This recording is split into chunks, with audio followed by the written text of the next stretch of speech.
Hi, friends. Welcome to a new episode of Other Record Labels. I'm your host, Scott Orr. Thank you so much for tuning in, and thank you for tuning into these little quick tip episodes. These are little things that kind of come to mind while I'm interviewing some of these incredible labels of all different sizes and all different genres and all over the world.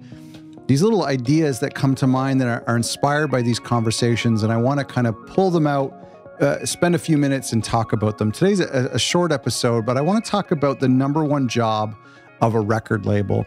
This came from a conversation I had a few years ago with a label, saying how the root of everything we do as record label owners should be rooted in fandom. And so I believe that and I'm going to break this down into three action steps for you, but the number one job of a record label is to be a fan of the music. And I want to talk about how that's important and how we can reflect that in our record labels. Thank you so much for being a part of this whole community. By the way, speaking of community, you can go to facebook.otherrecordlabels.com and join our Facebook community there. We'd love to have you. There's, I think, approaching 900 or 1,000 or so members, which is just mind-boggling.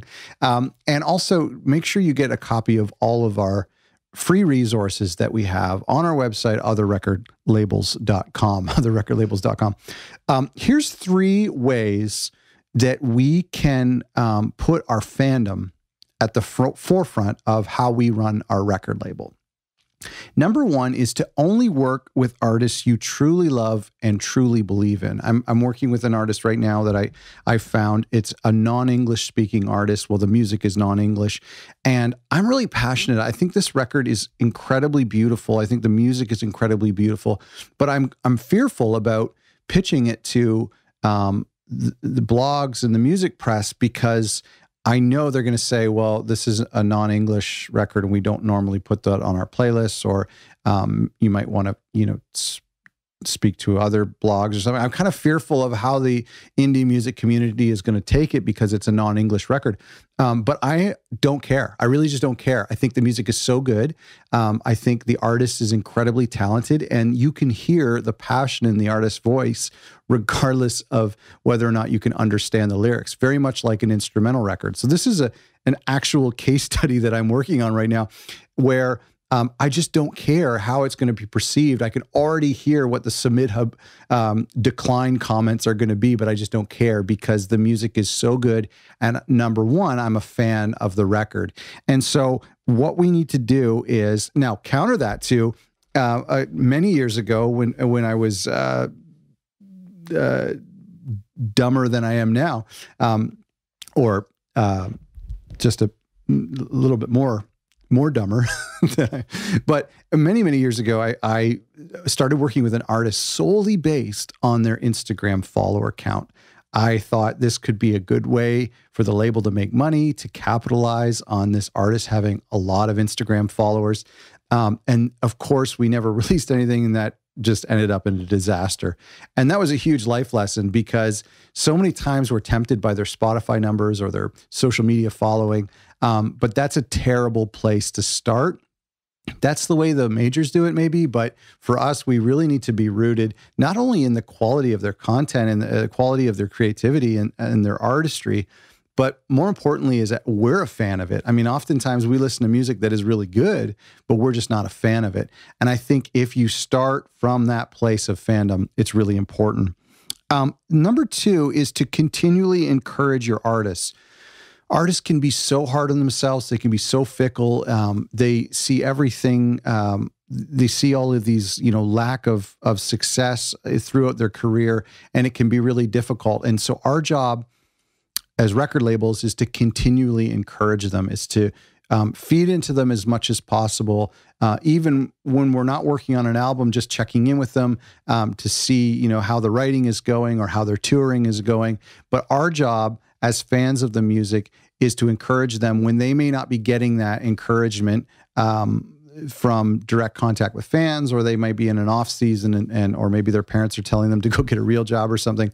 And so our job as record labels is just to show up every once in a while and to encourage them and to remind them how this relationship got started. That it got started because we, as a record label, are a fan of their music. The final thing is to promote with passion.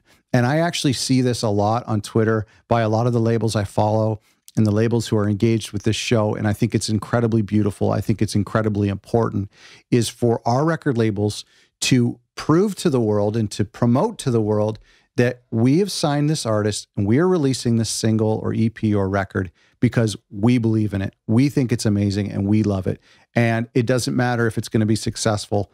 It doesn't matter if it breaks that elusive 1,000 stream mark on Spotify, or if it sells any copies, or if we have boxes of it in our garage. That doesn't matter. What matters is we're a fan of this music and we publicly announce that. And I think that's really cool. I see artists, I see record labels do that all the time, is for the record label to say, this album is important to me and I hope it can become important to you as well. And so I think that's really important, is to share your story as a as quote unquote A&R person at the label as to why you signed this artist or why you're releasing this record, to publicly promote that and to promote with passion, I think is really important. So there you have it. The core of why we do this is because we're fans of music. I think of it very much like a curator of some sorts, where we have found this music. It's like when we make a mixtape for somebody in high school. We have found this music. We believe in this music. We want other people to share in this incredible goosebumpy feeling that we get when we hear it. And so that's why we exist as record labels, and that's why we sign these artists and why we release their records. To go back over them: only work with artists you truly love and believe in, continually encourage your artists, and then to promote with passion. Thank you so much for following along with the show. If you watch these quick tips on YouTube, make sure you subscribe or communicate within the comments to let me know what you think about this. If you are a subscriber on iTunes or on Spotify, thank you. You can email me, podcast@otherrecordlabels.com, to give me your feedback, or if you have any questions, I'd love to hear from you. And of course, always go to our website, otherrecordlabels.com, for our resources for record labels. Thank you for listening.